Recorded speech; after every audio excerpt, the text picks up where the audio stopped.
আমরা এইটুকুও তো জানি যে কোকা কোলা হচ্ছে, আমি উদাহরণের জন্য বলতেছি যে কোকা কোলা ইসরায়েলি পণ্য, এটা আমরা আসলে পরিষ্কার।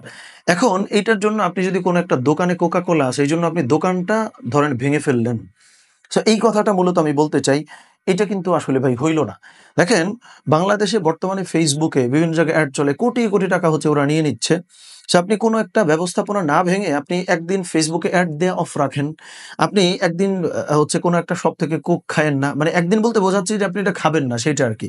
সো কোনো একটা নির্দিষ্ট দোকান ভেঙে এটার চিত্র বহির্বিশ্বে কিন্তু খুব খারাপভাবে আসলে যায়। সো আপনি এই দোকানটাতে যায়েনই না। সো ওই দোকানটা ১ সপ্তাহ ১০ দিন ধরে যদি দেখা যায় কেউ খাইতে আসছে না আমার কাছে, সেটা হইতে পারে আপনি খুব প্রসিদ্ধ কোনো একটা কোম্পানি, যেমন এটা তো অনেক ক্ষেত্রে আসলে নাম বলতে ভয় কেন পাচ্ছি? ধরেন বাটা কোম্পানির নাম, এইটা আমরা অনেকে জেনে অনেক জায়গায় দোকানগুলো আমরা নষ্ট করছি। অথচ বাটা তো ইসরায়েলি পণ্য না। এই কোম্পানি তো আসলে ইসরায়েলি কোম্পানি না।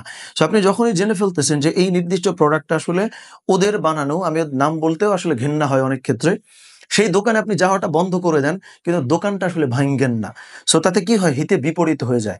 এই ভুলটা আমরা অনেকেই করে ফেলতেছি। সেইজন্য মূলত এই কথাটা আমি একটু লম্বা করলাম শেষের দিকে। তো আল্লাহ সুবহানাহু ওয়া তাআলা আমাদের সকলকে যেইভাবে, যেই সক্ষমতা, যেই শক্তি আমাদের আছে, সব রকমভাবে ইহুদিদের বিরোধিতা করে মুসলিমদের বিজয় নিশ্চিত করার তৌফিক দান করেন, এবং এইটার ক্ষেত্রে অবশ্যই খুব সচেতনভাবে আমরা যেন স্টেপগুলো নিতে পারি।